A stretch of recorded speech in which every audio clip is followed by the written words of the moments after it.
The ability of the enzyme will be calculated using the Vmax and the Km. Km will tell you how much affinity the substrate is having for the active site of the enzyme. Vmax will tell you the maximum velocity the enzyme can show while converting the substrate into product. If you will take this problem here, they have asked you to calculate, like usually they want to know what kind of inhibitor it is. For example, in the presence and in the absence of inhibitor, they have given you Km and Vmax values. They have incubated the enzyme in the presence of 8.5 millimolar of inhibitor. Okay, so without inhibitor, it is showing a Km of 20 millimolar and Vmax is 85 millimoles per second. In the presence of inhibitor, the Km is 83 millimolar. Vmax is 85 millimoles per second. Now, if you will take this data, using this data, you can easily say which kind of inhibitor it is. If you take inhibitors, it is of three kinds. Okay, competitive inhibitors, non-competitive inhibitors, uncompetitive inhibitors. Okay, if you take competitive inhibitors, here the inhibitor will go and bind to the active site of the enzyme. Okay, so obviously what will happen, the Vmax will be unaffected but Km will increases. Actually what I told you means Km will show you the affinity of the substrate to the active site of the enzyme.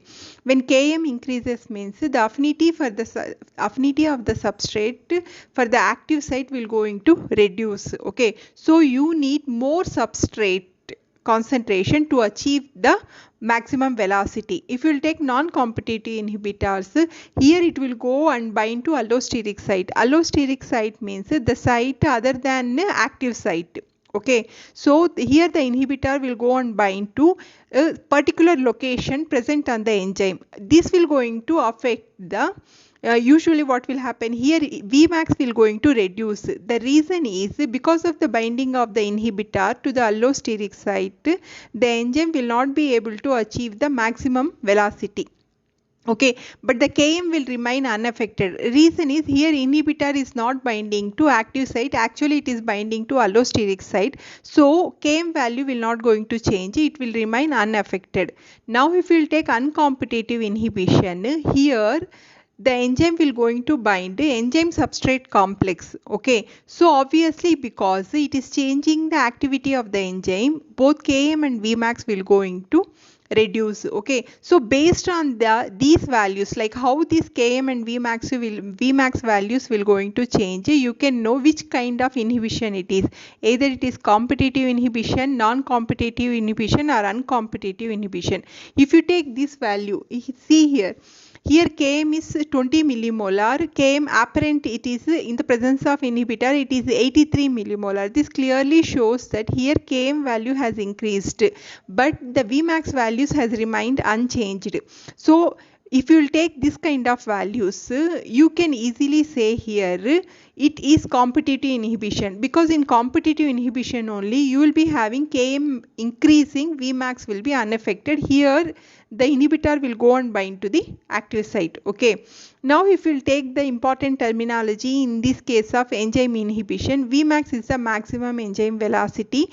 Km will going to tell you the Michaelis-Menten constant. It will help you to know like what kind of affinity the substrate is showing to the active site of the enzyme. Okay, in the absence of inhibitor, Ki is the inhibition constant. It will tell you what concentration of inhibitor is needed to achieve half of the enzyme inhibition. Okay, alpha will going to tell you like if the inhibitor is present, okay, how the affinity of the enzyme's active site will going to change for the substrate. So this alpha value is very important to know the potency of or capability of the inhibitor in inhibiting any enzyme reaction. If alpha is equal to 1, you can say that this inhibitor will going to have equal affinity to both enzyme as well as enzyme substrate complex. Okay, so this kind of inhibition, or actually we know it will come under non-competitive inhibition. If it is alpha is greater than 1,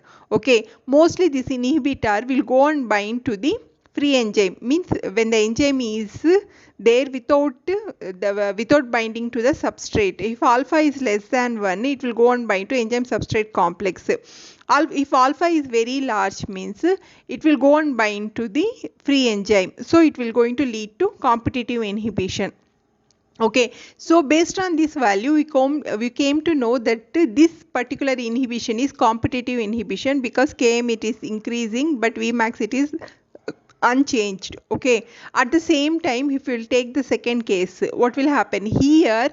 Substrate concentration is same in both the cases, but you are seeing that Vmax value, like initial velocity of the reaction, is going to decrease in the presence of the inhibitor.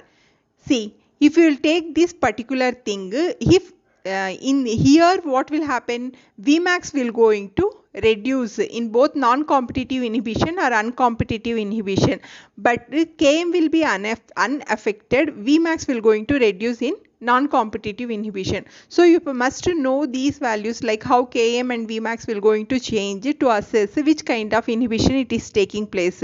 Okay, now this equation will going to help you to calculate the alpha value. V naught is equal to Vmax S alpha Km plus S. Actually, you know, V naught is the initial velocity, Vmax is the maximum velocity attained by the enzyme, S is the substrate concentration.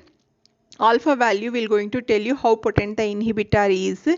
Km is the affinity of the substrate for the active site. Okay, now if you are going to substitute all these things, like 30.73 millimoles per second is the initial velocity. Here Vmax attained is 85 millimoles per second.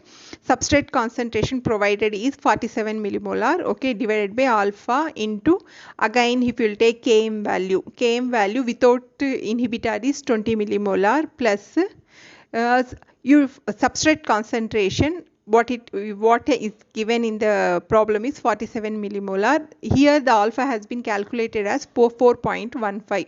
Okay, so the alpha value is very large. This clearly shows that this particular inhibitor is very potent in inhibiting the enzyme reaction. Okay, using this alpha value you can calculate inhibition constant, that is Ki. See, alpha already we calculated, it is 4.15. 4.15 is equal to 1 plus we know the inhibitor concentration 8.5 millimolar it is, divided by Ka. If you will use this equation, you have calculated the inhibitor constant as 2.69. okay, so here they asked you to know which type of inhibitor it is. It is competitive because Km is increasing, Vmax did not change. The alpha is 4.15. The Ki for this inhibition is 2.69.